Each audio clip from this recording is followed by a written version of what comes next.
لله نحمده ونستعينه ونستغفره ونعوذ بالله من شرور أنفسنا ومن سيئات أعمالنا من يهده الله فلا مضل له ومن يضلل فلا هادي له واشهد أن لا إله إلا الله واشهد أن محمدا عبده ورسوله اللهم صل على محمد وعلى آل محمد كما صليت على إبراهيم وعلى آل إبراهيم إنك حميد مجيد اللهم بارك على محمد وعلى آل محمد كما باركت على إبراهيم وعلى آل إبراهيم إنك حميد مجيد يا أيها الذين آمنوا اتقوا الله حق تقاته ولا تموتن إلا وأنتم مسلمون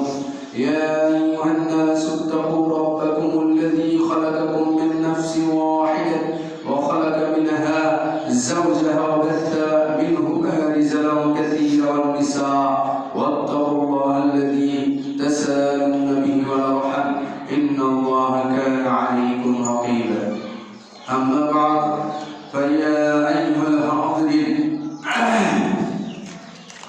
قال الله تعالى يا بني أقيم الصلاة وأمر بالمعروف وانه عن المنكر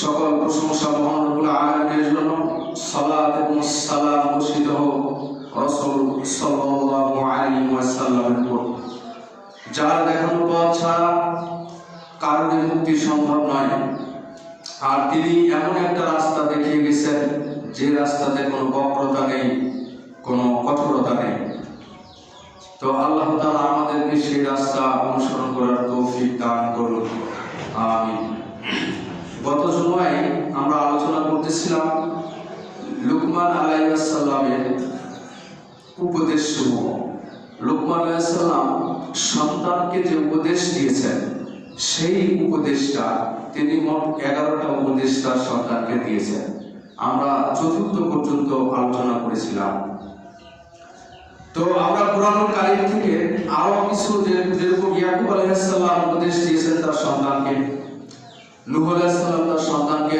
উপদেশ দিয়েছেন বেটা তুমি আমার নৌকায় আসো তুমি কাফিরদের অন্তর্ভুক্ত হইও না তো এই উপদেশগুলো থেকে আমরা বুঝি যে সন্তানকে ছেড়ে দিলেই হবে না সন্তানদেরকে প্রতিপালন করা উপদেশ দেওয়া এটা হলো সুন্নাহ রীতি এবং এটা করতে হবে যদি আপনি এই কাজগুলো না করেন কিয়ামতের দিন আপনার সন্তান আপনার বিপদের কারণ হয়ে যাবে আপনার সন্তান কিয়ামতের দিন বলবে আমার বাবা আমাকে কিছুই বলেনি আমার বাবা আমাকে শাসন করেনি যদি সে আমাকে শাসন করত তাহলে আমি খারাপ কাজ করতাম না আপনি নিজে নিজেই ঠেকে যাবেন তখন এই কারণে কোরআনুল কারীম থেকেও আল্লাহ তাআলা এই উপদেশগুলো দিয়েছেন কোরআনুল কারীমে যাতে মানুষ বোঝে যে সন্তানদেরকে উপদেশ দিতে হয় প্রথম উপদেশে লুকমান আলাইহিস সালাম বলতেছেন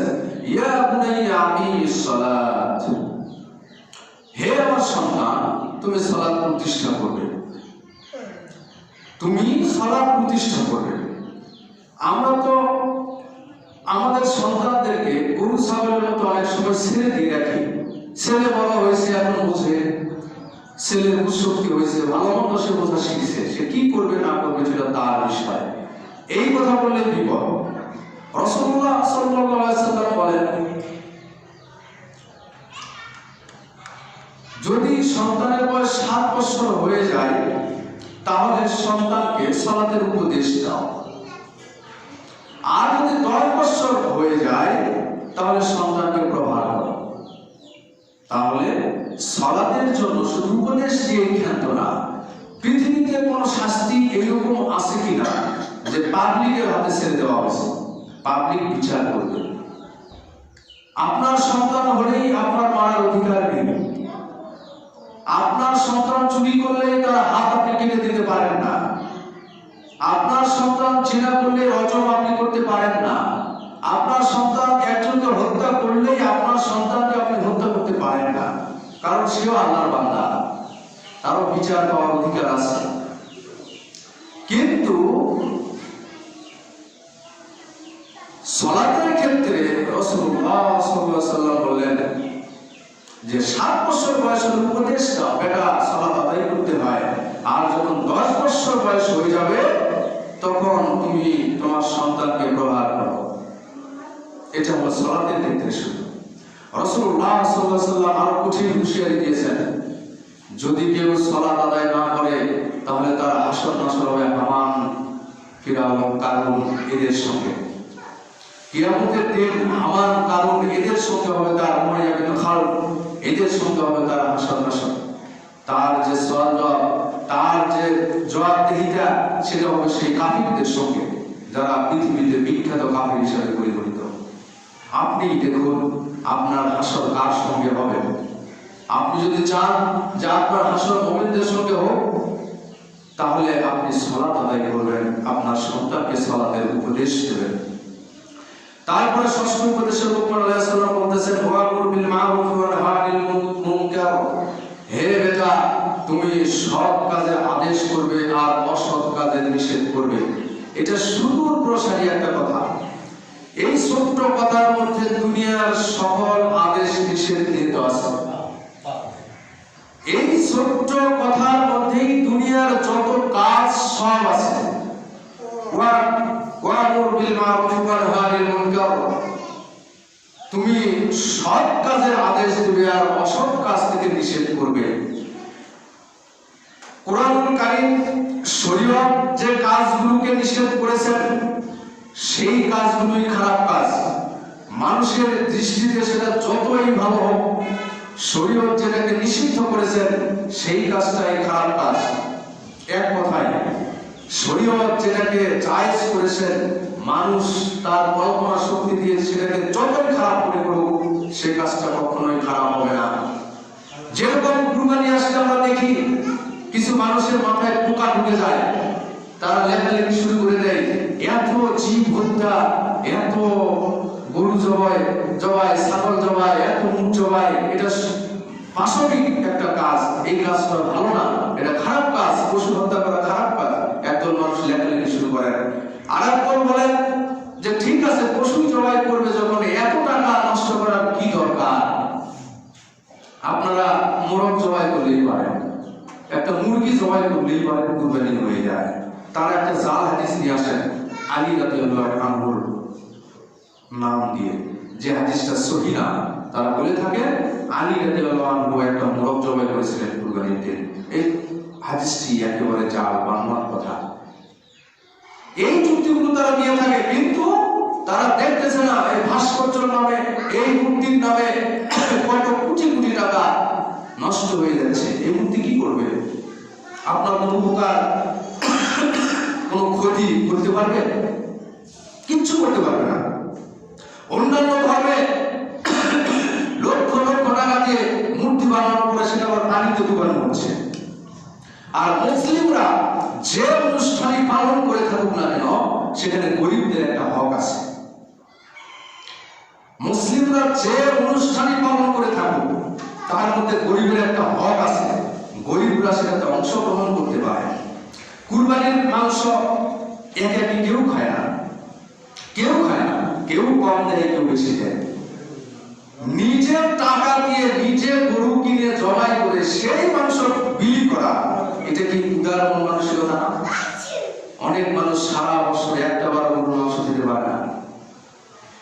তো মানুষের দৃষ্টিতে কাজ খারাপ হতে পারে, কিন্তু শরীয়ত যেটাকে ভালো বলছে সেই কাজ কখনো খারাপ হবে না। এটা আপনার দৃঢ় বিশ্বাস থাকতে হবে। এই জন্যই ওয়ামুর বিল মারুফ ওয়া নাহি আনিল মুনকার, এটা হলো যে তুমি সৎ কাজের আদেশ দাও।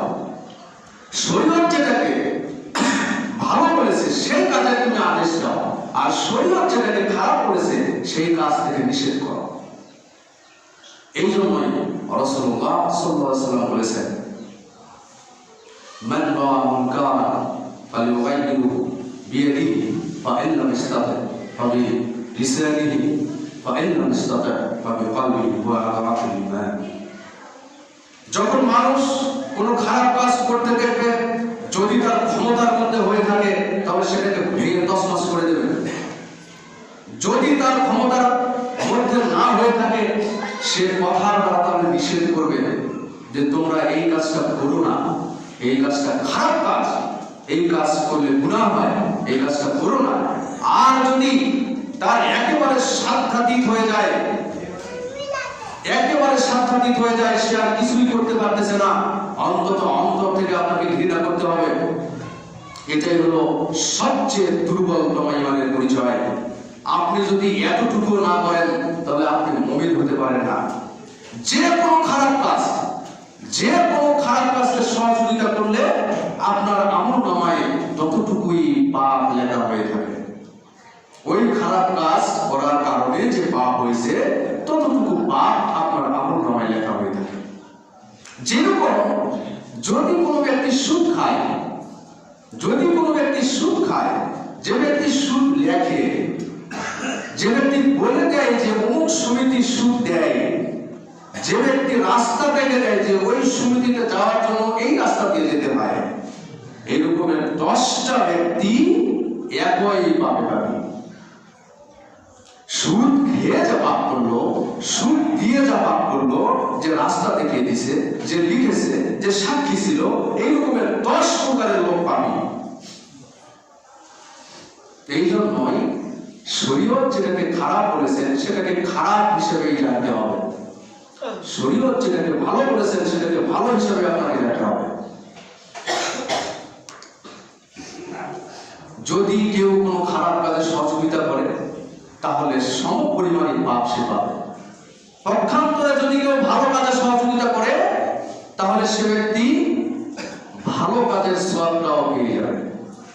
সেই কাজটা যদি জারিয়া হয়ে থাকে, সেই কাজটা যদি জারিয়া হয়ে থাকে তাহলে কিয়ামত পর্যন্তই এটার পাপ ভোগ সে করবে, কিয়ামত পর্যন্ত এটার সওয়াব ভোগ সে করবে। যেরকম পৃথিবীতে যত হত্যা হবে প্রতিটা হত্যার একটা অংশ আদম আলাইহিস সালামের ছেলের নামে চলে যাবে, প্রতিটা হত্যার একটা অংশ চলে যাবে। যে ব্যক্তি যে কোনো খারাপ কাজ সহযোগিতা করলেই সম পরিমাণ পাপী হয়ে যাবে। এই জন্যই লোকমান হাকিম তার ছেলেকে বলতেছেন, ওয়া'মুর বিল মা'রুফ ওয়া নাহি আনিল মুনকার, বেটা তুমি ভালো কাজের আদেশ করবে আর খারাপ কাজ থেকে মানুষকে নিষেধ করবে। ভালো কাজের আদেশ করা সহজ বিষয়। মানুষকে বলা যায়, ভাই চলেন নামাজ পড়ি, ভাই চলেন অমুক জায়গায় যাই একটু দাওয়াতি কাজ করে আসি, এটা বলাই যায়। কিন্তু খারাপ কাজ থেকে নিষেধ করাটাই হলো কঠিন, খারাপ কাজ থেকে বিরত থাকাটাই হলো কঠিন। এই জন্যই তো রাসূলুল্লাহ সাল্লাল্লাহু আলাইহি ওয়াসাল্লাম বলেন যে যখন ফেরেশতাদেরকে বলা হলো যে দেখে আসো জান্নাত এবং জাহান্নাম, তারা জান্নাত এবং জাহান্নাম দেখে এসে বলল, আল্লাহ জান্নাতে সবাই যাবে, তোমার কোনো বান্দা জান্নাতে যাওয়া থেকে বিরত থাকবে না। আর জাহান্নাম দেখে এসে বলল, তোমার কোনো বান্দা জাহান্নামে যাবে না। এরপরে আল্লাহ তাআলা বললেন, আবার গিয়ে দেখে আসো জান্নাত এবং জাহান্নাম। এরপর এসে তারা বললেন, আল্লাহ জান্নাতে যাওয়া তো বড়ই কঠিন, বড়ই কঠিন কাজ। হুজিবাতিল জান্নাতু বিল মাকারিহ, খুব কঠিন কাঁটা কণ্টক দ্বারা জান্নাতকে ঢেকে রাখা হয়েছে। যদি কোনো ব্যক্তি জান্নাতে যেতে চায় তাহলে এই কাঁটা কণ্টক সরিয়ে তার ভিতরে ঢুকতে হবে। তার মানে খারাপ কাজগুলো পরিত্যাগ করে তারপরে জান্নাতে ঢুকতে হবে। আর হুজিবাতিন নার বিশ-শাহওয়াত, মানুষের অন্তর যেটা চায়, এই অন্তরের চাওয়া দিয়ে জাহান্নামকে পরিপূর্ণ করা হয়েছে, ঢেকে রাখা হয়েছে। যদি কেউ জাহান্নামে যেতে চায় তাহলে তার মনটা চায় সেটা দিয়ে সে জাহান্নামে যেতে পারে। আপনার মন চায় শীতের দিন সালাত আদায় না করে একটু শুয়ে থাকি, ফজরের নামাজ 7টার সময় পড়বো, 8টার সময় পড়বো, উঠি না, একটু পরে ঘুম থেকে উঠে নামাজ তো পড়বই, বেলা উঠছে তো কি হয়েছে। এই যে কষ্ট স্বীকার করতেছেন, এই শীতের দিন উজু করতে কষ্ট, থাক নামাজ আজকে পড়লাম না কালকে পড়বো, এই যে কষ্ট, এই কষ্ট স্বীকার। আপনার মন চাচ্ছে একটু সিনেমা দেখে আসি, একটু নাটক দেখে আসি, একটু গান বাজনা শুনে আসি, এই যে মন চাচ্ছে, এটাই হলো শাহওয়াত। এটা শরীয়ত অনুমোদন করেনি, কিন্তু আপনার অন্তর চায়, আপনার অন্তর চাচ্ছে বলে এটাকে শাহওয়াত বলা হয়েছে। মানুষের প্রবৃত্তি এটাকে চায়, মানুষের প্রবৃত্তি হারাম জিনিসের দিকে ধাবিত হয় বেশি। আপনি যদি খালি হাত দিয়ে মানুষকে বলেন যে বলেন তো আমার হাতে কি আছে, মানুষ চেষ্টা করবে আপনার হাতটা খোলা, কিন্তু আপনি যদি খুলে দিয়ে বলেন আমার হাতে কি আছে, কেউ অনেকে তাকাবেই না আপনার হাতে।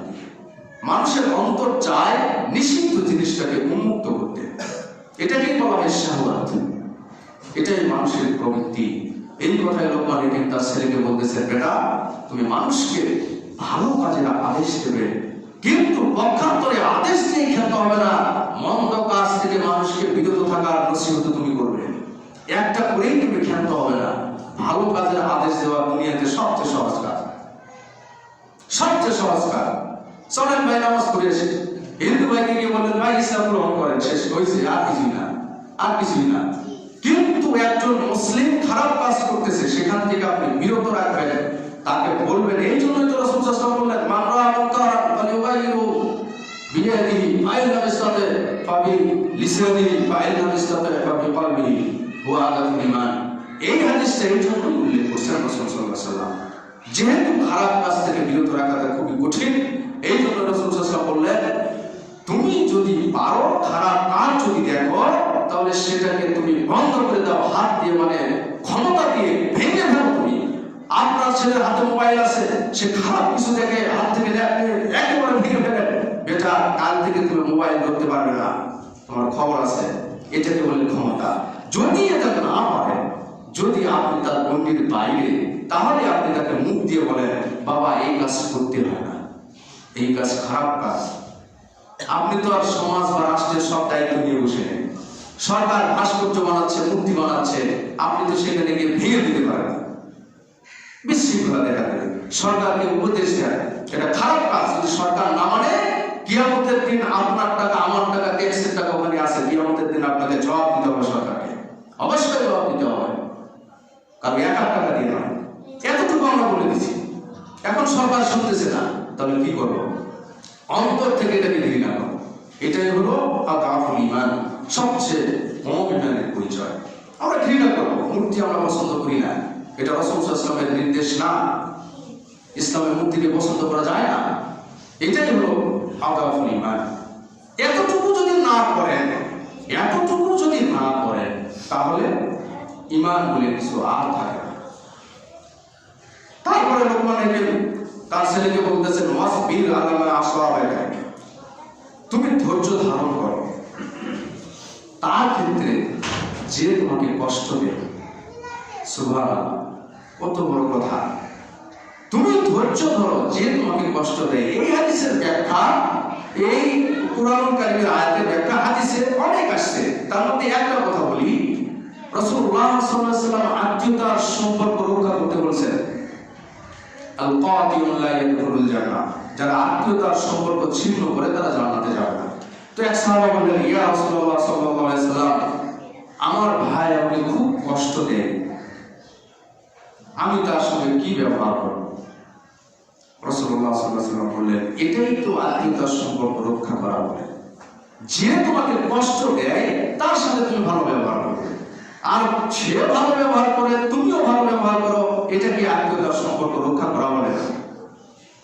এটা কি আত্মীয়তার সম্পর্ক রক্ষা করা বলে না? যে কষ্ট দেয় তার সঙ্গে জোড়া লাগানোটাই হলো আত্মীয়তার সম্পর্ক রক্ষা করা। আরেকজন বলেছেন ইয়া রাসূলুল্লাহ সাল্লাল্লাহু আলাইহি ওয়াসাল্লাম, আমার ভাই আমাকে কষ্ট দেয় কিন্তু আমি তার সঙ্গে ভালো ব্যবহার করি। রাসূল সাল্লাল্লাহু আলাইহি ওয়াসাল্লাম বললেন তুমি যদি এটাই করে থাকো তাহলে তুমি তার মুখে গরম ছাই দিতে পারছো। এটা হলো হাদিসের নির্দেশনা। এটা লোকমান হাকিম বলতেছেন ওয়াসবির আলা মা আসাবাকা, তুমি সেই ক্ষেত্রে ধৈর্য ধারণ করো যে তোমাকে কষ্ট দেয়। তারপরে লোকমান আলাইহিস সালাম বলতেছেন ইন্না যালিকা মিন আযমিল উমুর, নিশ্চয় এগুলো হলো অন্যতম সব কাজের অন্তর্ভুক্ত। এই কাজগুলো হলো সবচেয়ে ভালো সব কাজের মধ্যে এগুলো। এরপর অষ্টম উপদেশে লোকমান আলাইহিস সালাম বলতেছেন ওয়ালা তুসাইর খাদ্দাকা লিন নাস, আর তুমি মানুষের থেকে মুখ ফিরিয়ে নিও না। মানুষের কাছ থেকে তুমি মুখ ফিরিয়ে নিও না। যখন মানুষ আপনার সঙ্গে কথা বলে, বেন্নার ঘরের বেন্না, তুই এত বড় স্পর্ধা আমার সাথে এভাবে কথা বলিস, এইরকমের কথা এটা তুমি কখনো বলবে না। এটাকে মানুষের কাছ থেকে মুখ ফিরিয়ে নেওয়া বলা হয়। অহংকার, অহংকার, এই অহংকার, এই পরাক্রমশীলতা, এগুলো পরিত্যাগ করতে হবে। অহংকারে এত কঠিন জিনিস, এত সূক্ষ্মভাবে মানুষের অন্তরে ঢুকে যায়। আপনি কোন অফিসের বস, আপনাকে সবাই বস বস স্যার স্যার বলে ডাকে। আপনার গ্রামে আপনি গেছেন, আপনার ডাকতেছে চাচা একটু শুনে যান, আপনি মনে মনে কষ্ট হয়েছেন, আরে সবাই আমার স্যার বলে, আর কই থেকে বেন্নার বেটা বেন্না, সে আমার চাচা বলে ডাকতেছে। অহংকার ঢুকে গেছে আপনার ভিতরে। এটাকে অহংকার বলা হয়।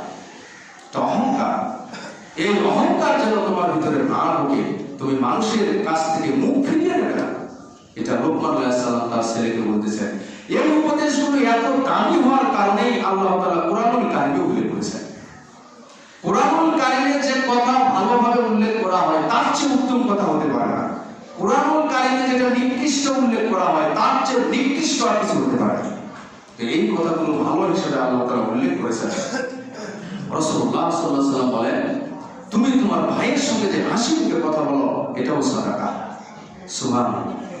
মানুষের সঙ্গে আপনি হাসি মুখে কথা বলবেন, এই জন্য আপনার আমলনামায় সওয়াব লেখা হয়ে যাবে। সুবহানাল্লাহ। ইসলাম কত উদার ধর্ম, কত উদার, আপনি চিন্তা করতে পারেন। এরপরে লোকমান আলাইহিস সালাম বলতেছেন, বলেন তামশি ফিল আরদি মারহান, তুমি জমিনের বুকে কি করবে না? হঠকারিতাভাবে চলাফেরা করবে না। জমিনের বুকে তুমি এমন ভাবে চলাফেরা করবে, কিভাবে? পরে তিনি বলতেছেন, তুমি মধ্যম পন্থা অবলম্বন করে চলবে। তুমি জমিনের বুকে দম্ভ করে চলাফেরা করবে না। তোমাকে দেখলে মানুষ ভয় পেয়ে যায়, তুমি এত দাম্ভিক। তুমি বলে থাকো 1 মিনিটে সারা বাংলাদেশের যত আলিম ওলামা আছে সবাইকে বয়কট করে দেব। 1 মিনিটে যত আলিম আছে তাদেরকে শাস্তি করে ছাড়বো। এইভাবে তুমি জমিনের বুকে চলাফেরা করবে না। যারা করতেছেন, আল্লাহ তাআলা কিয়ামতের দিন তাদেরকে বলবেন, আইনাল জাব্বার আইনাল মুতাকাব্বিরুন বিমারিল মুলকিয়া, প্রতাপশালী অহংকারী রাজাধিরাজ তোরা কোথায়? আজকের কথা বলো তারা, কেউ কথা বলতে পারবে না। আপনি আজকে বলতেছেন 1 মিনিটে সারা বাংলাদেশের আলিমদেরকে নাই করে দেব, শেষ করে দেব। আপনার এই অহংকারের চেয়ে আরো বড় অহংকার ছিল ফিরাউনের। আপনার কাছে কিছুই নাই, বাংলাদেশ আছে শুধু। ফিরাউনের কাছে সারা পৃথিবী ছিল, ফিরাউন কিচ্ছু করতে পারেনি। নমরুদের কাছে সারা পৃথিবী ছিল, নমরুদ কিছু করতে পারেনি। নমরুদ আকাশের দিকে তীর ছুঁড়েছিল, সেই তীর ফিরে এসেছিল রক্তমাখা অবস্থায়। নমরুদ বলেছিল যে আজকে আল্লাহকে শেষ করে দিয়েছি। কিচ্ছু করতে পারেনি। আল্লাহ কি শেষ হয়ে গেছে না নমরুদ শেষ হয়েছে? তাই জমিনের বুকে তুমি যখন চলাফেরা করবে, অহংকার ভরে দম্ভ ভরে তুমি চলবে না, তুমি মধ্যম পন্থা অবলম্বন করে চলবে। তারপরে লোকমান আলাইহিস সালাম বলতেছেন, ইন্না আনকারাল আস ওয়া উদুদ ফি সাউতিকা, তুমি তোমার কণ্ঠকে নিচু করো। ওয়া উদুদ মিন সাউতিকা, তুমি তোমার কণ্ঠকে নিচু করো। এরপরে বলতেছেন, ইন্না আনকারাল আসওয়াতা লা সাউতুল হামির, নিশ্চয় সবচেয়ে নিকৃষ্ট ডাক হচ্ছে গাধার ডাক। গাধা যে ডাকে, এই ডাকটা আল্লাহর কাছে সবচেয়ে নিকৃষ্ট ডাক। এইভাবে তুমি জমিনের বুকে ডেকো না, এইভাবে তুমি জমিনের বুকে কথা বলো না। লুকমান আলাইহিস সালাম তার সন্তানকে এই কথাগুলো বললেন। এখন গাধার ডাকের বিষয়ে হাদিসে রাসূলুল্লাহ সাল্লাল্লাহু আলাইহি ওয়াসাল্লাম বলতেছেন, ইজা সামিতুম আসওয়াতাদ দিয়াকাতি ফাসআলুল্লাহ মিন ফাদলিহি, যখন তোমরা মোরগের ডাক শোনো তখন আল্লাহর কাছে অনুগ্রহ প্রার্থনা করো। মানে মোরগের ডাক হলো ভালো ডাক। যখন তোমরা শুনবে তখন আল্লাহর কাছে রহমত তালাশ করো। ফা ইন্নাহা রাআত মালাকান, নিশ্চয় এটা কোনো ফেরেশতাকে দেখেছে। মোরগ যখন ডাকে তখন ফেরেশতাকে দেখে। দেখবেন বিশেষ করে সকালে ফেরেশতার পরিবর্তন হয়, এই সময় মোরগ ডাকে, ফজরের সালাতের সময়। এই সময় সে ফেরেশতাকে দেখে। ফেরেশতাকে দেখে সে ডেকে ওঠে। ওয়াইদা সামিআতুম নাহিফাল হিমার ফাতাআউযু বিল্লাহি মিনাশ শাইতান, আর যখন তুমি গাধার ডাক শুনবে তখন আল্লাহর কাছে আশ্রয় প্রার্থনা করো। ফা ইন্নাহা রাআত শাইতান, নিশ্চয় এটা কোন শয়তানকে দেখেছে, নিশ্চয় গাধা শয়তানকে দেখেছে, এই জন্য গাধা ডাকে, আর নিশ্চয় মুরাদ ফেরেশতাকে দেখেছে, এই জন্য ডাকে। আরেকটা আছে খারাপ, সেটা হলো কুকুর ডাকে যখন আজান দেয়। আপনারা লক্ষ্য করছেন, আজান শুরু হলে যদি আশেপাশে কুকুর ডাকে দেখবেন ঘেউ ঘেউ করে ওঠে। কারণ যখন আজান হয় তখন শয়তান এইভাবে বলার উপরে যে তার পিছনের রাস্তা দিয়ে বাতাস বেরোতে থাকে।